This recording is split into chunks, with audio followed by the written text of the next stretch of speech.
Hello, welcome back to another video. As you can see here, I have an abundance of cherry tomatoes, and to be completely honest, I am tomatoed out at the moment. What you can't see is I have a bunch of tomatoes behind the camera. I have canned sauce behind me, and this is the third batch of sauce I've done, plus canned tomatoes, salsa, and a couple other things. So I am canned and tomatoed out. I also have some pasta salad, fresh pasta salad made in the fridge with some cherry tomatoes.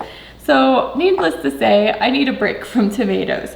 So what I'm going to do with these to preserve them is I'm going to make a pasta dish with them that's going to use all of them up, and then I'm going to freeze it. I think it'll make 2 meals for us, and then that'll be so awesome to have on a weeknight when we're really short on time, just need something to heat up. It's gonna be good to go. It's gonna be a really hearty, delicious meal. So it'll just be a real easy way to use up all these tomatoes and kind of get them out of sight, out of mind. And so something you could do with them is you could just freeze them and then do what I'm going to do later. That would be an option. You would probably get a little more liquid out of them. You would just have to drain it and, maybe cook it a little bit longer. So anyhow, I'm gonna show you how to make this pasta dish. It is super easy, super delicious, and it'll just be a great way to use up this abundance of cherry tomatoes. The first thing I'm going to do is pick off all of the stems that are left and get them rinsed off, cleaned up, and into a clean bowl. So come along with me and we will get started. All right, I'm just gonna put a strainer in here, my bowl in here, get the water running, and like I said, this is when I'll go through and make sure they're clean, look for any bad spots, any mushy ones. I tried to do the best that I could as I was picking them, but in case I missed any.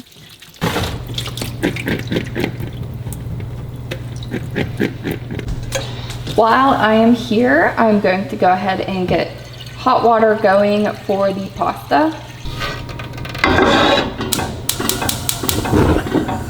We will get that up to boiling. All right, I just turned the oven on to 400 degrees Fahrenheit. And the next thing I am going to do is cut up these 2 shallots. Now you could use regular onions or a different kind of onion, red onion, yellow onion, or you could not use any onion. It's completely up to you. If you like onion flavor, go right ahead. If you don't, then don't. That's the nice thing that's one thing that I really like about making pasta dishes is I feel like you can kind of play around with the ingredients a bit, and in the end result, it's not gonna really matter. I'm just going to dice those up, and then I have a 9x13 Pyrex dish here. This one's a deep dish. You don't have to use a deep dish. This is just what I prefer to use just in case.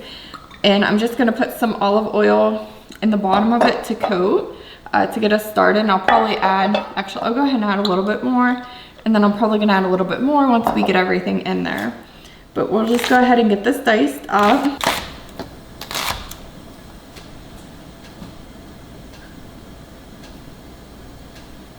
Whew.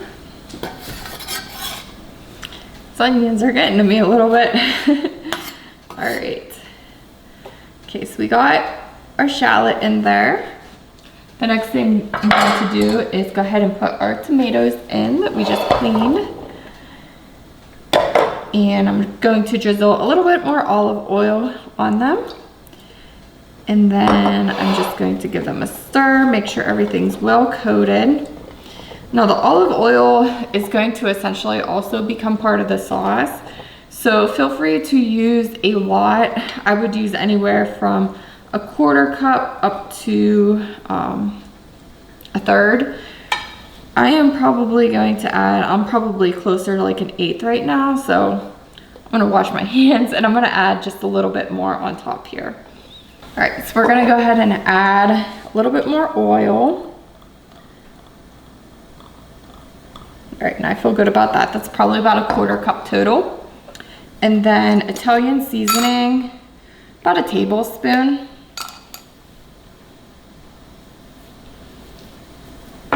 And then some salt and pepper. I go a little heavy on the salt. There's probably gonna be at least a 1/4 teaspoon in here, maybe up to 1/2 teaspoon, and some pepper. All right, and then I'm gonna give that another stir. I'm gonna use a spoon this time so that I don't get my hands all covered in oils, and I'll bring you closer to show you what this looks like. So we're just giving it a good stir. When this bakes, all of the juices of the tomatoes are going to release, and it is just going to make the most delicious sauce. Now, I forgot to tell you how many how many tomatoes you want to use. The original recipe for this is about 2 pints of tomatoes. I probably have, oh gosh, I don't know, 1, 2, 3, 4. I probably have maybe 5 cups total, so that would be like 2 pints plus a cup, which is totally okay. I'm just using it up, and like I said, you don't, with these pasta recipes, you don't really have to follow them exactly, but anyhow. All right, so there we have it. So one thing you can do, I've seen people do, is put a whole 8-ounce block of feta cheese in the middle and bake it like that. I have crumbled feta cheese, so we are going to wait until this comes out of the oven to add it. So I'm going to go ahead and just add this in the, oh, garlic, we can't forget the garlic. All right, we'll go ahead and give that a stir. Felt like I was forgetting something. Oh, and thyme. The thyme is optional. You could put dried thyme in, but since I have some fresh thyme, I'm gonna go ahead and throw that on top too. That'll give it some really delicious flavor. Okay, I just got this rinsed off. So I'm literally just going to do this with it, and then when it is done baking, I will pull these sprigs out. So there we go. We are ready for the oven.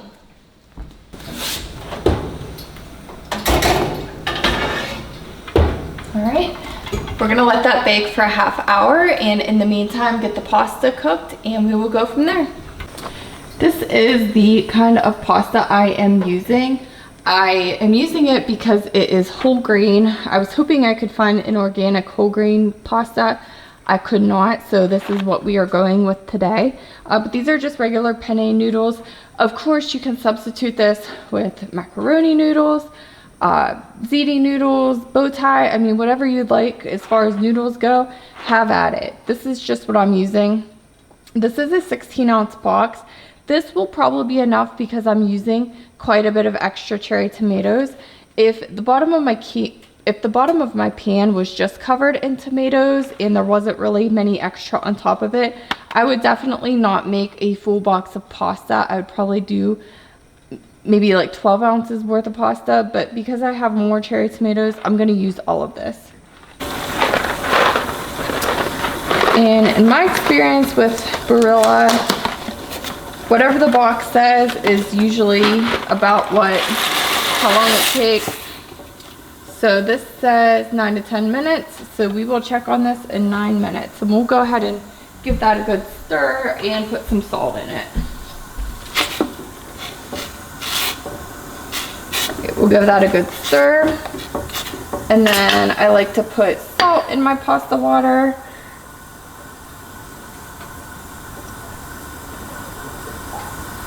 Okay. While everything is cooking, I wanted to show you my new freezer meal containers from Walmart. I really like these. These are glass. Well, the bottom is glass, and the top is plastic that is see-through, and it has a silicone ring around it. But I feel like these are the perfect size to freeze a meal in and defrost it for later. And I really like that these stack really nicely. These are going to fit perfect in the freezer, and I like that they're clear so you can see exactly what is in them. So these are what I'm going to use. I'm actually going to find one more.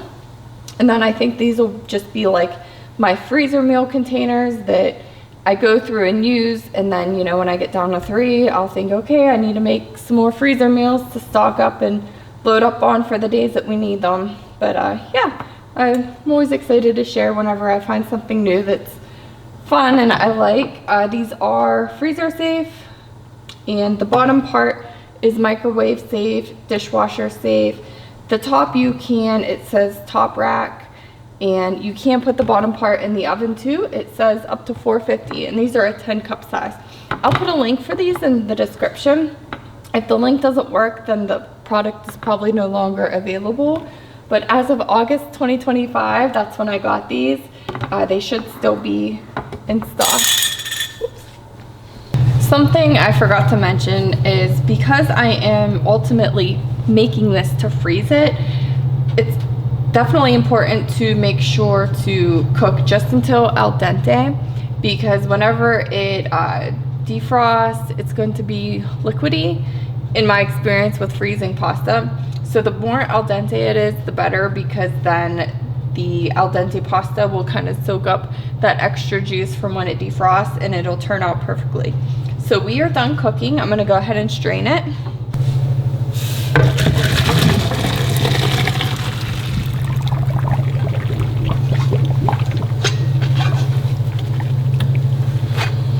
Got like a little line up in there that's, oh, there they go.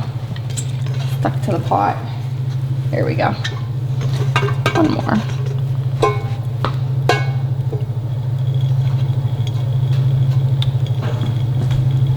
Now, if I was cooking this fresh to eat it now, I probably would have timed it a little better. I would have waited to start the pasta until the tomatoes were done. That way everything was still nice and warm as I combine it together.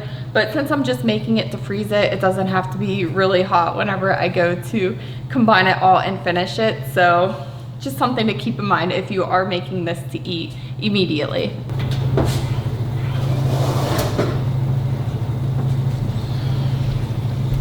This smells absolutely heavenly.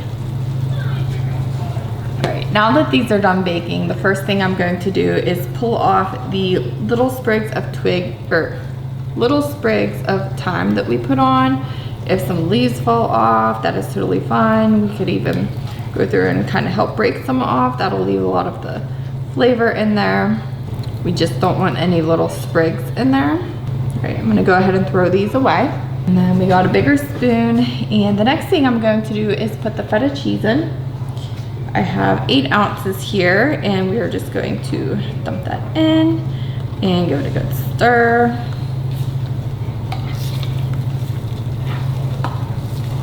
I wish you were here to smell this, because this is just so heavenly and creamy. I'm gonna bring you closer to show you what it looks like. All right, sorry if that's too close, but I really wanted to just show you how creamy and saucy this is. Oh my goodness, if only you could smell this. And I'm sorry if I keep saying that, but I really mean it. This just smells super good. All right, I'm gonna go ahead and put the pasta in.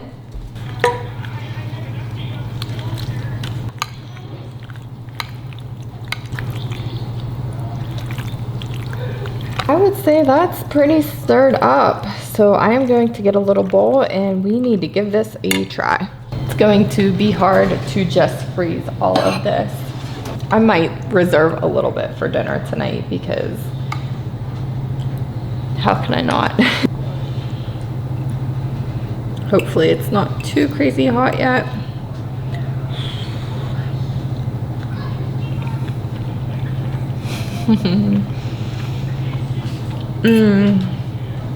That is so good. This is gonna be so good to just have as a convenience item. I am so happy I did this. I am so happy I had extra cherry tomatoes. At first I was like, oh, why did I grow these? What am I going to do with them all? And yeah, I'm so happy this turned out. So creamy. I would not change a thing. Awesome. I'm going to let this cool until it is cooled pretty much completely, get it in the containers, and get it in the freezer. Thank you so much for hanging out with me as we make something else from the garden. I hope you enjoyed. If you think about it, it's always weird to just say, hey, would you subscribe? If you wouldn't mind subscribing, I'd really appreciate your support. That's going to be it for today, you guys. Have a great day. Bye.